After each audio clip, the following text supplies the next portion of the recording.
प्रणाम मित्रों, जय श्री राम। प्यारे मित्रों, हमने पीछे 3 खंडों में बात की है ध्यान के एक विशेष सूत्र पे। मित्रों, जो सूत्र मैंने पीछे 3 खंडों में बताए हैं, कैसे हमारा जो मेरुदंड है उसके नीचे जो ऊर्जा के स्रोत हैं, जो प्रकृति प्रदत्त है, जो प्रकृति के द्वारा हमें गिफ्ट रूप में मिले हुए हैं, कैसे हम उसका अनुभव करें, कैसे उस ऊर्जा कुंड का अवलोकन करें, कैसे उस ऊर्जा कुंड में नहाएं, उसमें डूबें, उसका आनंद उठाएं। मित्रों, जब हम उस ऊर्जा कुंड में प्रवेश करते हैं तो हम वही व्यक्ति नहीं रह जाते हैं जो हम पहले थे। हम असाधारण व्यक्ति हो जाते हैं। क्यों हो जाते हैं? क्योंकि अभी तक हमारे हाथ खाली थे, पहली बार हमारे हाथ भरे हैं। प्यारे मित्रों, मैंने इस सीरीज का नाम दिया था, इससे पहले जो मैंने वीडियो बनाया था, परम धन की चाबी मिल गई। हो सकता है कई मित्रों ने इसको मजाक में लिया हो, क्योंकि बहुत सारे लोग उत्सुकतावश कुछ भी बोल देते हैं। मित्रों, मेरे बोलने के पीछे, या मैंने अगर थंबनेल भी कोई ऐसा बना के डाला है तो उसके पीछे बहुत बड़ा रहस्य है। सीधे सीधे शायद आप ना समझ पाए, अगर आप समय देंगे तो सारे रहस्यों पर से पर्दे उठ जाएंगे।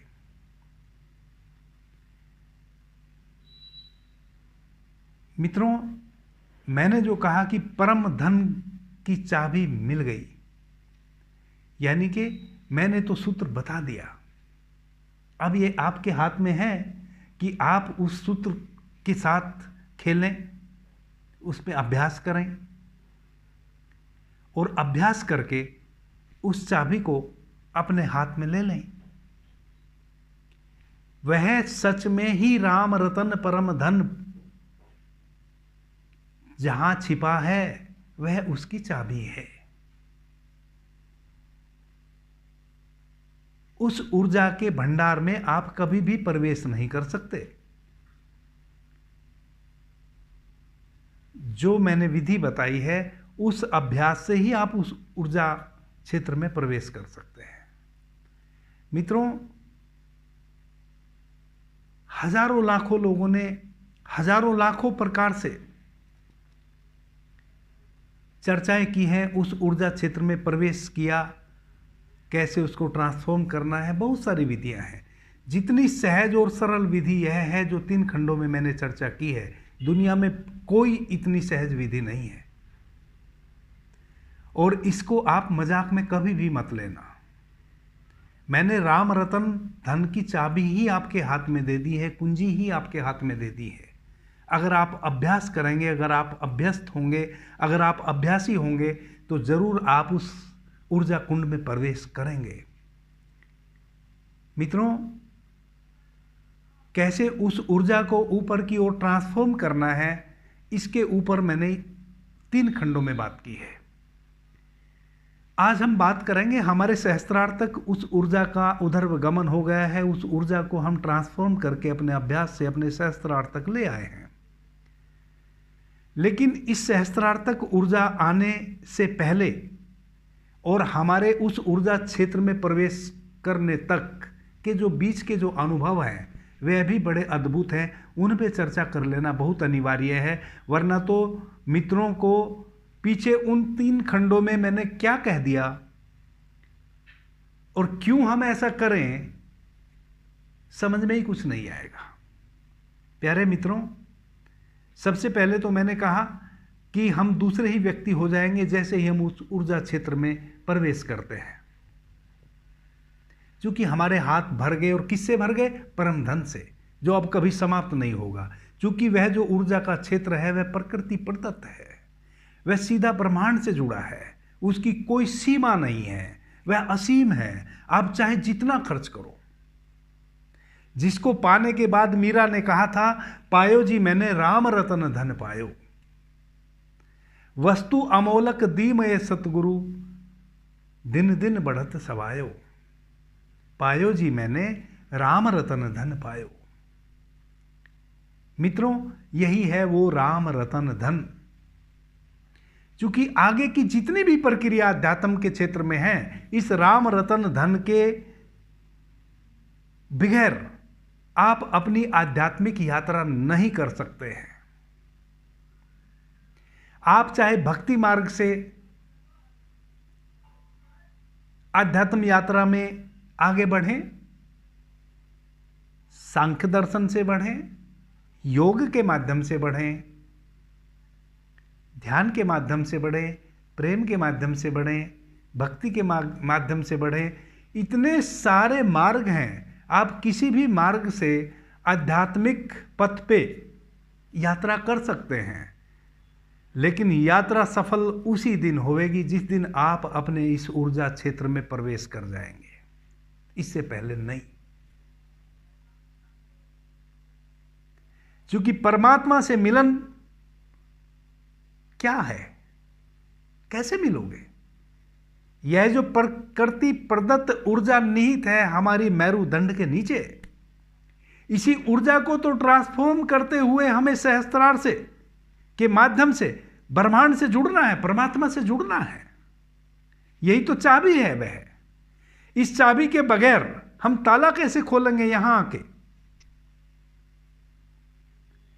ताला परमात्मा का दरवाजा यहां है, उसके लोक में हम यहां से प्रवेश करते हैं, यहां से उसका लोक शुरू होता है। इससे पहले के सब पड़ाव हैं, अनुभव हैं, यात्रा है।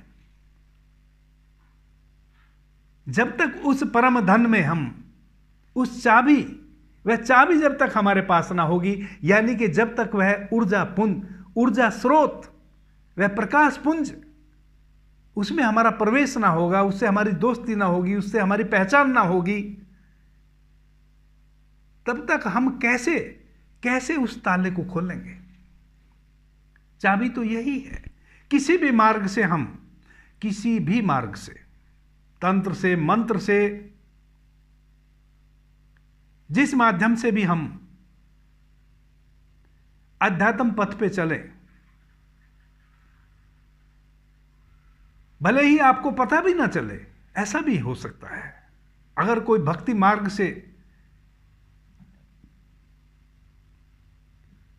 प्रभु के पथ पे चल निकला है तो आज नहीं कल पहुंचेगा, लेकिन पहुंचेगा इस ऊर्जा को जाने बिना नहीं पहुंचेगा। एक समय भक्ति में पकते पकते पकते पकते पकते पकते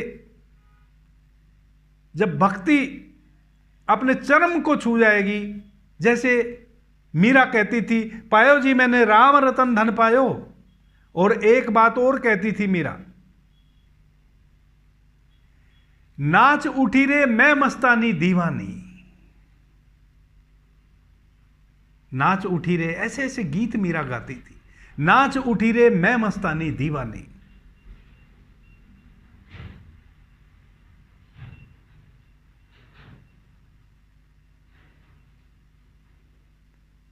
यानी कि भक्ति में इतनी पक गई थी मीरा कि नाचते नाचते इतना तक होश नहीं रह जाता था कि तन पे कपड़े बचे या गिर गए, इतनी मदहोश हो जाती थी। तो जब तक हम भक्ति मार्ग से अगर हम परमात्मा के रास्ते पे चल पड़े हैं, जब तक हमारी भी यह हालत ना आ जाए कि हम नाचते नाचते प्रभु के प्रेम में पागल, जब तक हमारा नर्त उस अवस्था तक को उपलब्ध ना हो जाए कि हमें इस बात का होश ही ना रह जाए कि मैं स्त्री हूं कि पुरुष, और मैं नग्न हूं, वस्त्र हैं शरीर पे या नहीं। कहते हैं ना, सारी लोक लाज मीरा ने तज दी थी। तजी नहीं थी, मीरा ने नहीं तजी थी। मीरा को होश ही नहीं रहता था नाचते नाचते। मीरा ने कभी भी लोक लाज नहीं तजी, लेकिन तज गई। क्यों? क्योंकि मीरा तो दीवानी थी।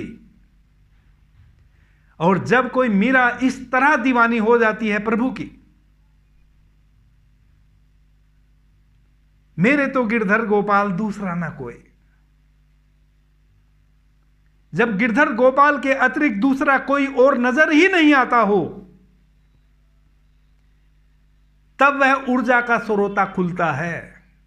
क्योंकि लास्ट में भक्ति में इतना पक जाता है भक्त कि गिर जाता है, बदहवास होके गिर जाता है, अक्रियाशील हो जाता है, सारी क्रियाएं समाप्त हो जाती है। एक क्षण ऐसा आ जाता है, और जैसे ही वह क्षण आता है कि सारी क्रियाएं शांत हो जाती हैं, तैसे ही हमारे मेरुदंड के निचले हिस्से में जो वह ऊर्जा के स्रोत है, प्रकृति प्रदत्त, वहां से झरने फूट पड़ते हैं।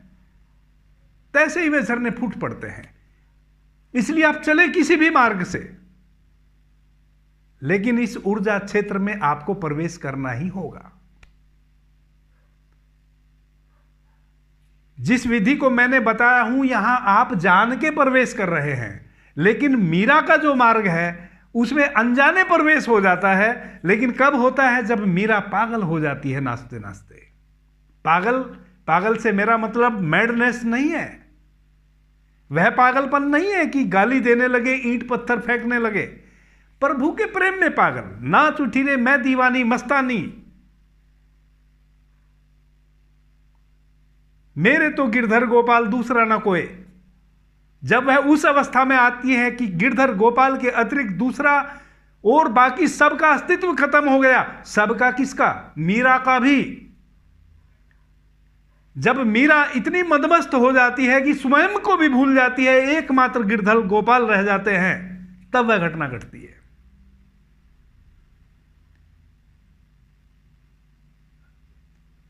तो हम इस ऊर्जा में प्रवेश किए हैं। इसलिए मैंने कहा कि राम रतन धन पायो, यानी कि उस परम धन की चाबी। अगर किसी ने मेरे उस थंबनेल को मजाक में लिया हो तो जरा फिर से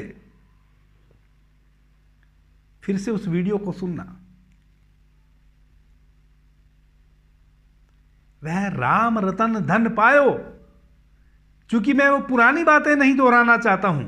मैंने कुंडलिनी जागरण का चर्चा नहीं किया, उसको कुंडलिनी जागरण ही कहते हैं, कुंडलिनी ही कहते हैं ना कि भाई हमारी रीढ़ के नीचे कुंडलिनी बसती है। और उसको जागृत कैसे करें? हजारों प्रकार से लोग नाना प्रकार की झूठी सच्ची बातें, चूंकि कुंडलिनी जगानी है, और लोग भ्रम में पड़ जाते हैं। क्या है कुंडलिनी? वह जो प्रकृति प्रदत्त ऊर्जा है, वही तो कुंडलिनी है। कुंड, ऊर्जा का कुंड, कुंडलिनी। मैंने चर्चा नहीं की, क्योंकि मैं उस बहस में पढ़ना ही नहीं चाहता। लोगों ने इन शब्दों का उपयोग कर करके बहुत पागल बनाया है, और कोई कहीं नहीं पहुंचा, किसी की कुंडलिनी जागृत नहीं हुई। इसलिए मैंने कुंडलिनी शब्द का चर्चा ही नहीं किया, मैंने ऊर्जा का चर्चा किया। मैंने उस चक्र का भी सिर्फ समझाने के ख्याल से, हो सकता है मूलाधार चक्र मेरे मुंह से निकल गया हो। तो जब सहस्त्रार्थ तक हम अपनी ऊर्जा का उधर्वगमन, इस ऊर्जा को ट्रांसफॉर्म कराते हैं, बीच में कैसे कैसे अनुभव होते हैं। जब मैंने कहा कि पहले ही जब आप उस ऊर्जा क्षेत्र में प्रवेश करते हैं, तभी आप दूसरे व्यक्ति हो जाते हैं। आप साधारण व्यक्ति नहीं रह जाते, असाधारण व्यक्ति हो जाते हैं, आप मीरा हो जाते हैं। यानी कि आपकी स्थिति वह हो जाती है, आपको कुछ मिल गया होता है।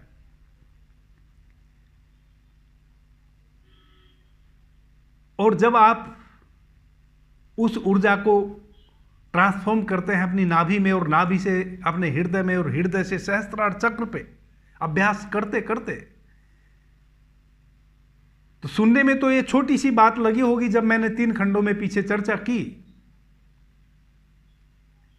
कि अरे ये तो बड़ा आसान है, और ये तो बस ऐसे समझना है और हो जाना है।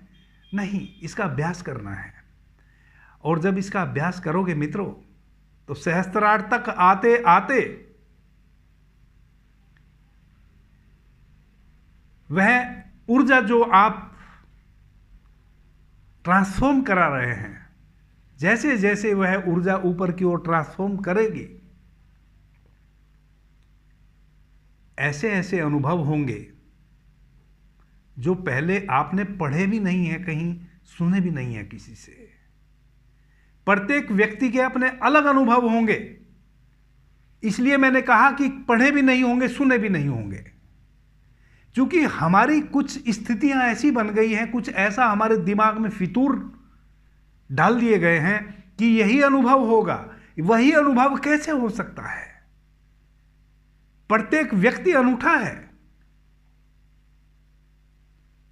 हर साधक को कुछ अनुभव सिमिलर होंगे और कुछ अनुभव उसके निजी होंगे। आज मैं अपने निजी अनुभवों की ही तो बात कर रहा हूं, कुछ बातें मैं सिमिलर कर रहा हूं, कुछ मैं अपने अनुभव जो सिर्फ मुझे ही हुए हैं, वह और किसी को ना हो सकते हैं, ना हुए हैं, ना होंगे। कुछ मेरे अपने निजी अनुभव हैं। उन निजी अनुभवों के ज्ञान की रोशनी में ही मैं कोई बात आपको विशेष कह पाता हूं। आपके भी कुछ निजी अनुभव होंगे, इसलिए कहता हूं कि ना पढ़े होंगे ना सुने होंगे, ऐसे ऐसे अनुभव होंगे। यहां तक आना कोई आसान बात नहीं है, जैसा कि मैंने 3 खंडों में बात कर दी। यहां तक आना ही आपके लिए अति महत्वपूर्ण हो जाने वाला है। यह कोई साधारण साधना नहीं है। आपका जीवन आमूल चूल परिवर्तनों से परिवर्तित हो जाएगा। आप अध्यात्म के क्षेत्र के मास्टर हो जाएंगे। यहां तक पहुंचते पहुंचते आप ध्यान का अतिक्रमण कर चुके होंगे। अभी तक जो हम ध्यान की बात करते हैं, जब आपकी ऊर्जा आपके नाभि केंद्र पे आएगी, आपको पता चलेगा कि अब मैं वह व्यक्ति नहीं रहा, सब कुछ परिवर्तित हो गया भीतर। सारा मनस, सारे विचार, सारी चिंता, सारी फिक्र, बेवजह की झंझटें सब निर्मूल हो गई। कैसे समाप्त हो गई पता भी नहीं चला। मेरे प्यारे मित्रों, जब हम अपने घर के अंधेरे को दूर करते हैं तो लाठी बल्लम भाले लेके दूर नहीं करते हैं। एक छोटा सा दीपक जलाते हैं, अंधेरा भाग जाता है। अंधेरे का कोई अस्तित्व था ही नहीं। रोशनी का अभाव अंधेरा था, दीपक का अभाव अंधेरा था। अंधेरे का क्या अस्तित्व है? कोई अस्तित्व अंधेरे का नहीं है। आप छोटा सा दीपक जला लो, अंधेरा गायब। तो यह जो दीपक ज्ञान का और यह जो ऊर्जा का जो चाबी आपको मिली है, आप दूसरे व्यक्ति रह जाने वाले कहां हैं? और गलत विचार आपके भीतर रह जाने वाले कहां हैं? जिन चीजों से अभी तक आप डरते हो, बहुत सारे मित्र कमेंट करते हैं ऐसा होता है वैसा होता है, ये सारी चीजें होनी बंद हो जाएंगी, क्योंकि ये सारी चीजें अज्ञान में होती हैं, अंधकार में होती हैं। जब चीजें सुस्पष्ट हो गई, प्रकाश फैला और सारी चीजें सुस्पष्ट हो गई। अब भला क्यों टकराने वाले हो आप कहीं भी? सारे मन की विकृतियां समाप्त, सारे मन के विकार समाप्त। क्यों? क्योंकि मन ही समाप्त हो गया। आप क्या समझते हैं? वह जो 3 खंडों में मैंने बात की है वो साधारण बात है।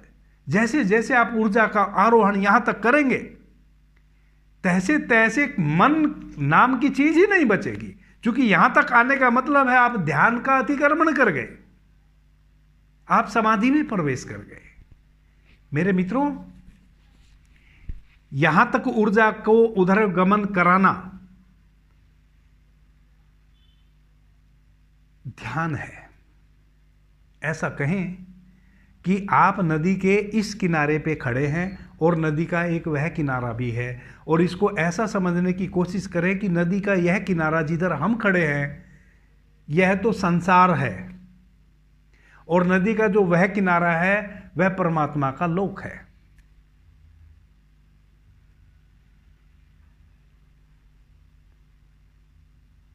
इस ऊर्जा का उधर्व गमन जब आप यहां तक कर लाते हैं ऊर्जा को, तो आप उस नदी पे आ गए हैं। उस दरवाजे पे आ गए हैं। अब उस नाव में आप सवार होने वाले हैं जो सीधा आपको परमात्मा के लोक में ले जाती है। लेकिन आपने देखा होगा, नदी के इस पार भी अगर हम खड़े हैं तो उस पार की सारी झलकियां तो हमें मिल रही है ना। परमात्मा से तो हमारा कनेक्ट हो गया। बूंद तो अब समुद्र में समा गई है, अब समुद्र का बूंद में समाना बाकी है। जो कबीरदास जी ने कहा है कि हेरत हेरत हे सखी गया कबीर हिराई, बूंद समानी समुद्र में शोकत हेरी जाई। ये आपकी अवस्था यहां तक है। और फिर जब यहां के पार, अब जब आप समाधि में प्रवेश करेंगे, फिर आप क्या कहेंगे? फिर कबीर ने क्या कहा? फिर कबीर ने कहा कि हेरत हेरत हे सखी गया कबीर हिराई, और समुद्र समाना बूंद में शोकत हेरी जाई। अब तक उसकी बूंद समुद्र में समाई थी, अब कबीर कह रहा है कि समुद्र ही मेरी बूंद में समा गया, अब मैं अपने आप को कहां खोजूं? तो ध्यान का तो आप अतिक्रमण कर गए। आपको चूंकि ध्यान का अतिक्रमण कब हो जाता है? जब आप नदी के उस पार के सारे दृश्यों को इस पार से खड़े होकर देख रहे हैं, तो ध्यान का तो अतिक्रमण हो गया। लेकिन यहां तक आप एक दूसरे ही व्यक्ति हो गए। अभी आप अपने आप को इस अवस्था में कह सकते हैं, यहां तक जो कबीरदास जी ने कहा कि हेरत हेरत हे सखी गया कबीर हिराई, बूंद समानी समुद्र में शोकत हेरी जाई। यह कबीरदास का दोहा आप पे यहां चरितार्थ हो जाता है। और अब समाधि में और ध्यान में क्या भेद है मित्रों? समाधि में और ध्यान में भेद है कि ध्यान आपने किया, समाधि घटेगी। अब तक आपने अपनी कल्पना से, पहले आपने प्रयास किए, फिर न्यूट्रल हो गए। अपनी कल्पना से, अपने प्रयासों से आप यहां तक पहुंचे हैं।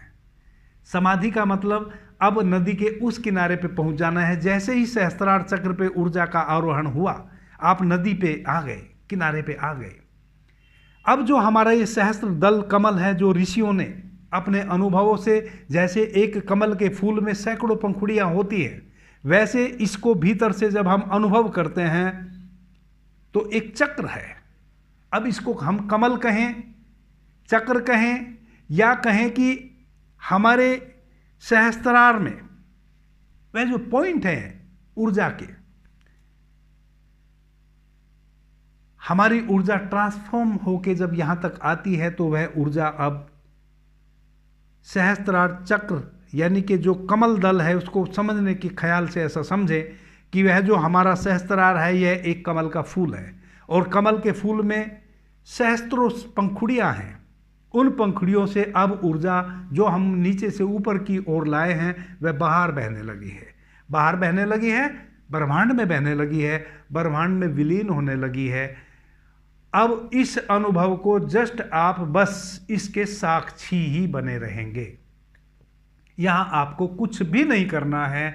इस अवस्था में आपके लिए कुछ भी करने को नहीं है। अब ऊर्जा स्वयं से, आपने ऊर्जा के सारे ताले तोड़ दिए, सारे ताले खोल दिए। ऊर्जा उधर गमन कर गई। ब्रह्मांड की ऊर्जा आपके शरीर में, जैसे आपका हार्ट पंपिंग करता है, पूरे शरीर से ब्लड पंप होता रहता है। एक एक कोशिका में, एक एक सेल में ब्लड पहुंचता है। आपका जो लंग्स है वह उसको ऑक्सीजन प्रदान कर देता है प्रत्येक श्वास के साथ, और एक चक्र पूरा हो जाता है ब्लड के सर्कुलेशन का। निरंतर ब्लड का सर्कुलेशन आपकी पूरी बॉडी में हो रहा है।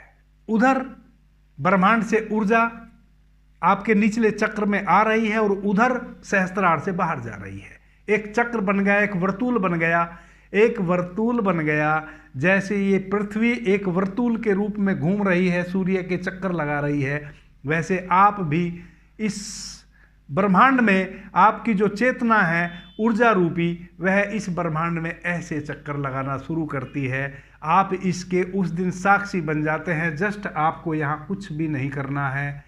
जो हो रहा है बस उसको होने देना है, और आपको जस्ट इसके साक्षी बने रहना है, विटनेस बने रहना है, कुछ भी नहीं करना है। यह अवस्था निर्वाण की है।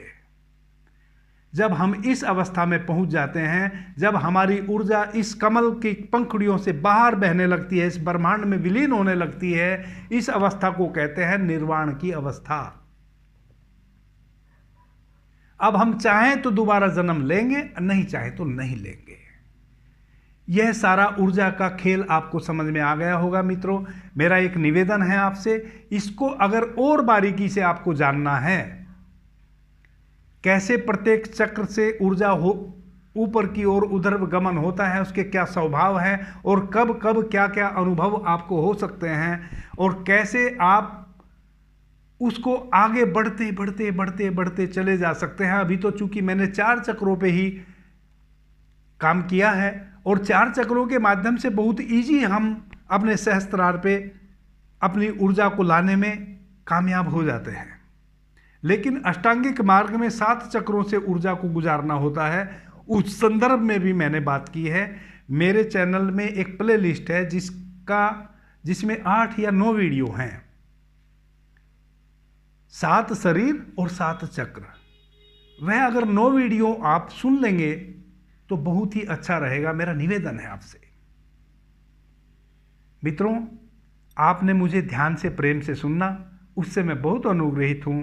सभी मित्रों को मेरा प्रणाम, धन्यवाद। जय श्री राम।